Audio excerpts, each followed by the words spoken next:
how they grew up with addicted parents. Now, many of us here have the same problems that they have who are in jail. We grew up with parents who were angerholics, alcoholics, drug addicts, very depressed, struggling. I know I did, and it has made a mark on my life. I'll never forget the time my father slapped me across the face just because I cut the potatoes a little thick. Or that he threw a knife at my sisters and me because he didn't like the dinner. Or the many times I had to lift my mother up off the floor as she was drunk every night and put her to bed. And some of you have worse stories than that. Some of you have been physically abused, emotionally abused, raped, humiliated by your parents. And some of you are even worse. You never knew your father.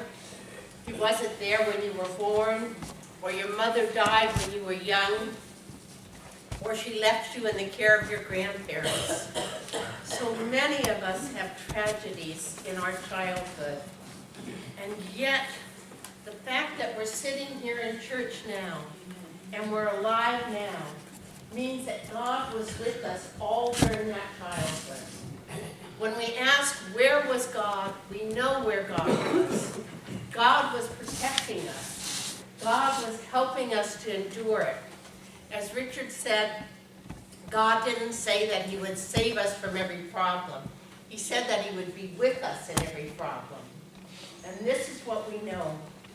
And when we look at Jesus' life, we look at his childhood, and there's only one story in the whole Bible about Jesus' childhood. Only one story at all about his childhood.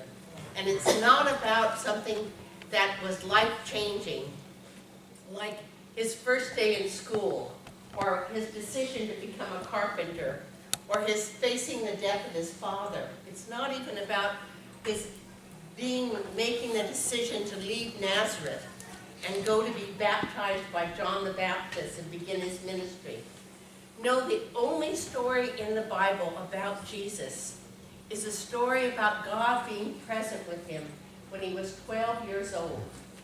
And we read it, that when they had finished everything required by the law of the Lord, they returned to Galilee, that's Joseph and Mary and Jesus, to their own town of Nazareth. The child grew and became strong, filled with wisdom, and the favor of God was upon him. Now,